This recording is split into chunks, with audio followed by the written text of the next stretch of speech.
Bab yang ke-40, bab yang terakhir dalam pertemuan kita hari ini insyaallah.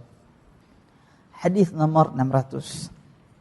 Bab as-samar fil fiqh wal khair ba'da al-isya. Bab bergadang di dalam atau bergadang untuk belajar, untuk menuntut ilmu, untuk fikih dan untuk kebaikan setelah isya.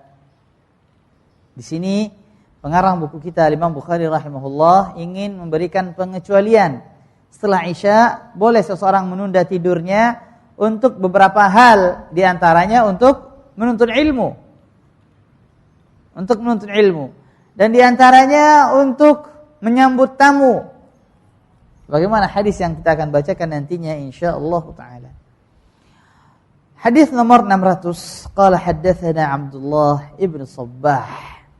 قال حدثنا أبو علي الحنفي قال حدثنا قرة بن خالد قال انتظرنا الحسن وراث علينا حتى قربنا من وقت قيامه فجاء فقال دعانا جيراننا هؤلاء ثم قال أنس نظرنا النبي صلى الله عليه وسلم ذات ليلة حتى كان شطر الليل يبلغه فجاء فصلى لنا ثم خطبنا فقال ألا إن الناس قد صلوا ثم رقدوا وإنكم لم تزالوا في صلاة ما انتظرتم الصلاة قال الحسن وإن القوم لا يزالون بخير ما انتظروا الخير قال قرة هو من حديث أنس عن النبي صلى الله عليه وسلم. Hadis ini dari Qurrah bin Khalid rahimahullah. Beliau berkata, suatu hari kami menunggu Al-Hasan ibn Abil Hasan Al-Basri, seorang tabi'in yang mulia, Hasan Al-Basri rahimahullah ta'ala. Dan beliau lama sampai mendekati waktu majlisnya, majlis ta'limnya.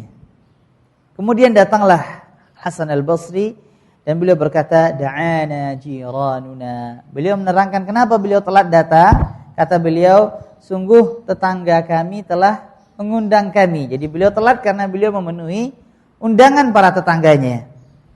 Kemudian beliau menyampaikan hadis dari Anas bin Malik radhiyallahu taala an. Pernah suatu malam kami menunggu Rasulullah sallallahu alaihi wasallam sampai pertengahan malam. Kemudian beliau datang dan melaksanakan salat Isya mengimami kami.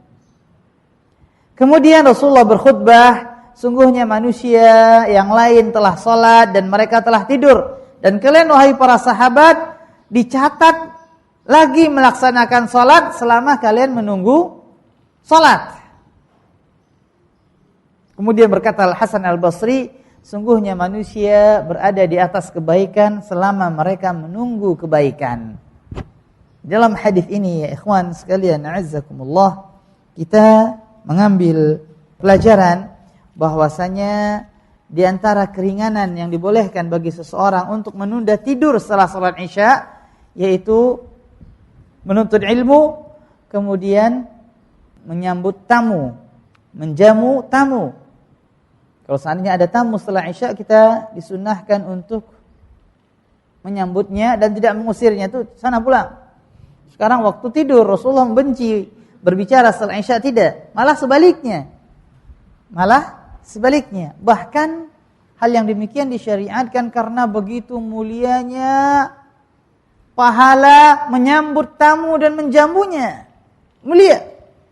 Bahkan Rasulullah SAW mengkaitkan iman seseorang dengan khidmatnya kepada tamu. Kata Rasulullah SAW, "Man kana yu'minu billahi wal yawmil akhir falyukrim dhaifah." Barang siapa yang beriman kepada Allah dan hari akhir, maka hendaklah dia memuliakan tamunya. Sempurnanya iman seseorang dilihat dari dia menyambut tamunya. Dan subhanallah, saya mengetahui beberapa para penuntut ilmu, bahkan para ulama yang apabila datang tamu bertamu kepadanya, subhanallah, disambut dengan sambutan yang luar biasa. Seorang syekh yang biasanya kita duduk di bawahnya dan dia duduk di atas kursi, kita mendengar kepada kajiannya dan kita menampung ilmunya. Tapi begitu kita bertamu kepada rumahnya, seolah-olah kita seorang raja dan dia yang berkhidmat kepada kita. Kita duduk dan beliau berdiri memegang air. memegang air. Tidak ada gelas kita yang berkurang kecuali diisinya.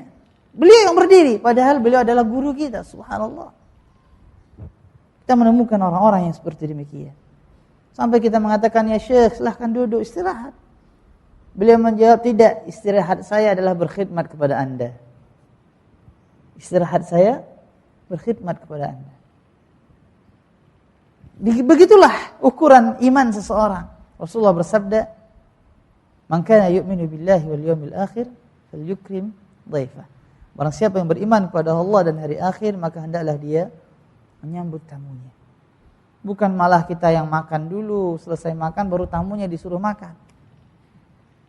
Atau kita datang tamu, bertamu, kita lagi makan, tunggu sebentar, saya lagi makan. Begitu selesai makan baru tamunya disuruh masuk setelah dia berpanas setengah jam di luar.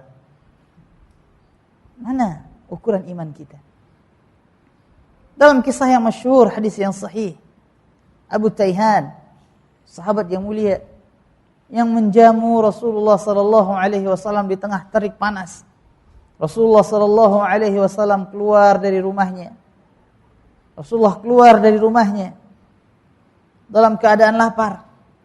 Di tengah jalan Rasulullah bertemu dengan Abu Bakar Siddiq.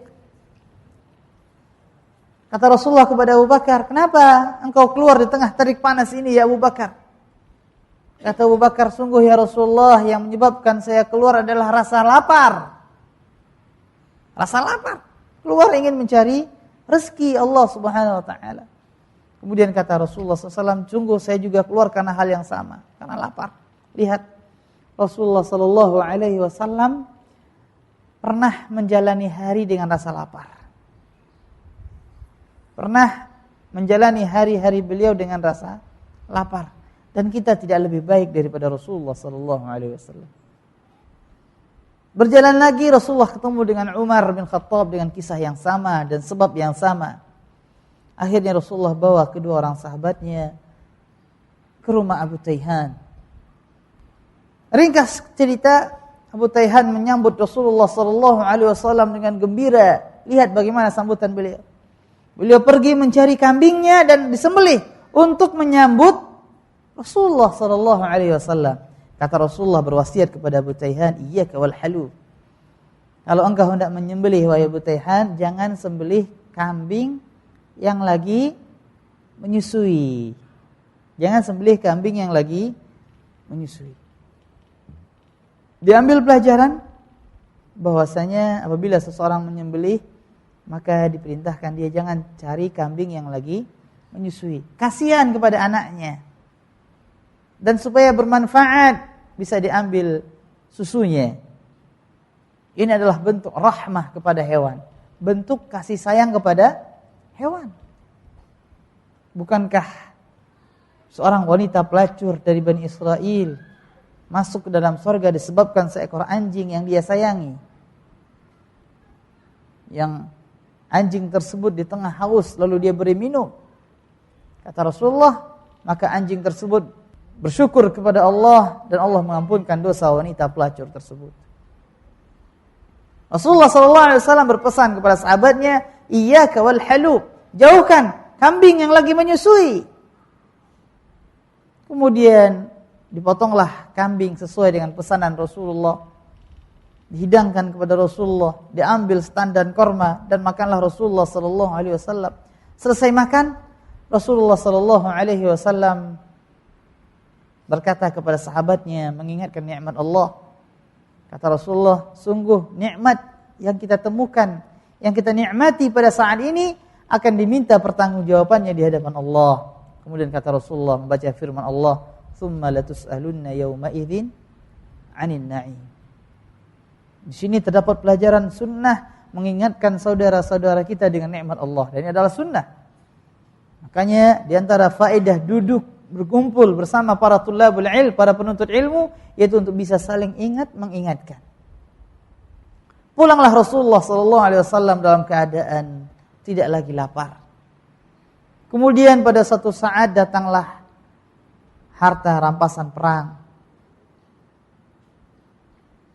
Dan Rasulullah sallallahu alaihi wasallam memanggil Abu Taihan Dan Rasulullah sallallahu alaihi wasallam mencintai apabila beliau diberi sesuatu hadiah, maka beliau membalas memberikan hadiah yang semisalnya atau lebih berharga lagi. Rasulullah sallallahu alaihi wasallam mendapat 2 orang budak. Beliau panggil Abu Taihan, "Ya Abu Taihan, pilih budak mana yang kamu mau." Allahu akbar. Abu Taihan bingung. Memilih budak bukan hal yang gampang. Butuh diketahui bagaimana sifatnya, bagaimana akhlaknya, karena yang dipilih orang. Bukan yang dipilih barang, orang yang dipilih. 2 orang budak tersebut dibawa pulang ke rumahnya, diminta waktu kepada Rasulullah, ingin dites, ingin dilihat beberapa hari. Akhirnya budak tersebut bekerja beberapa hari di rumah sahabat yang mulia ini. Setelah beberapa hari, Abu Taihan berkata kepada istrinya, "Wahai istriku, budak mana yang kau pilih?" Di sini beliau meminta pendapat sang istri. Apa karena kata istrinya? "Pilih yang ini. Li'annahu kana yusalli." Pilih budak ini karena sungguh dia adalah budak yang melaksanakan salat. Allahu akbar. Jadi kemuliaan seseorang pada menegakkan salat. Menegakkan salat sesuai dengan ajaran Rasul, salat berjamaah pada waktunya bagi laki-laki di masjid. Di sini kemuliaan seseorang. Walaupun seorang tersebut hina, miskin, tapi dia melaksanakan salat, dia lebih baik daripada si fulan yang kaya, tapi dia malas melaksanakan salat secara berjamaah pada waktunya di masjid.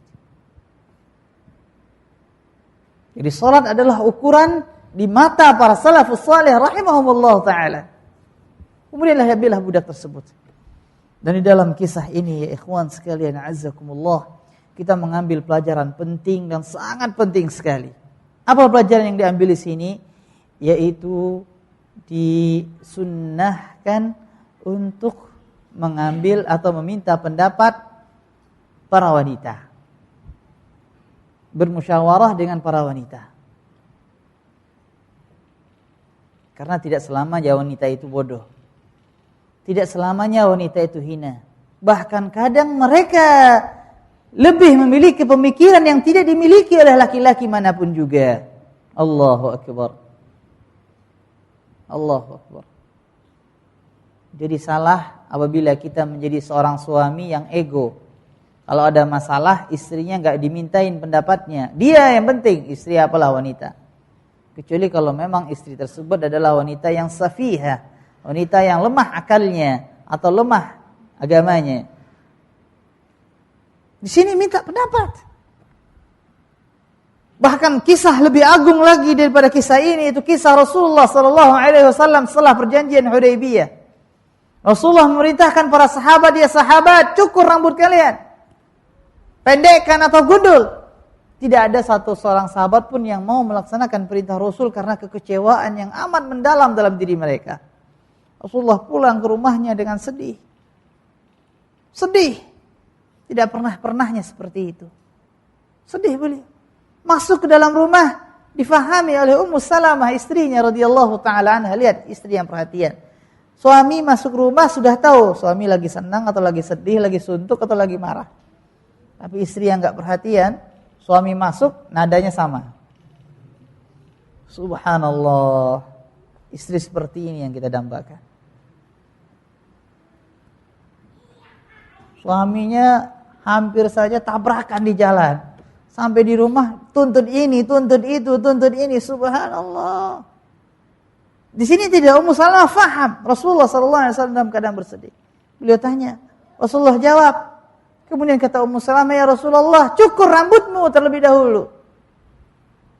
Rasulullah akhirnya mencukur rambut. Melaksanakan nasihat daripada sang istri. Nasihat dari istri.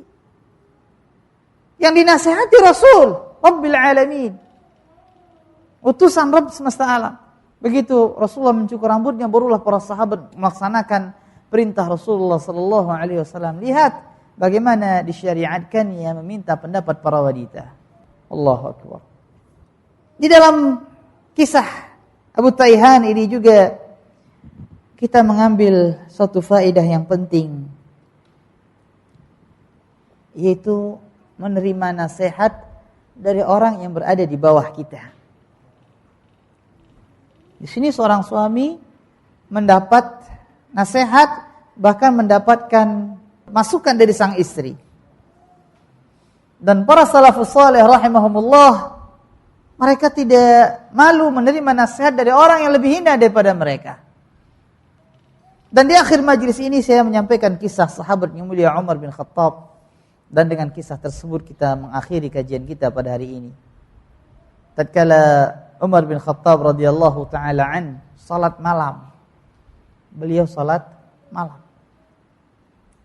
Tapi kekhusyukan salat malam beliau diganggu oleh suara tangisan anak bayi di rumah tetangganya yang menangis sepanjang malam dan tidak reda-redanya. Sampai Umar bin Khattab yang saat tersebut menjadi seorang khalifah merasa terganggu. Dan beliau merasa bertanggung jawab atas tangisan anak bayi tersebut. Allahu Akbar. Pemimpin seperti ini. Tanggung jawab atas tangisan seorang anak bayi. Beliau merasa bertanggung jawab untuk menegur sang ibu. Dan betul, Umar keluar dari rumahnya dan dia ketok pintu.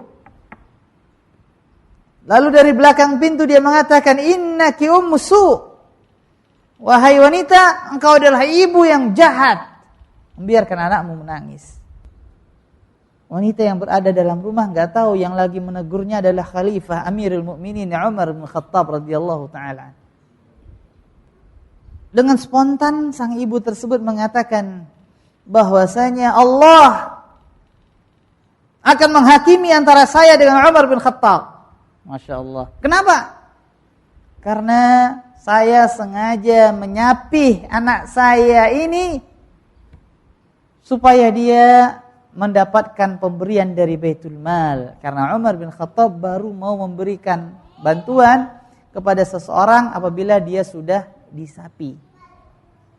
Jadi saya terangkan sedikit bahwasanya di zaman kekhalifahan Umar bin Khattab beliau memberikan jatah pemberian kepada anak kecil apabila sudah disapi.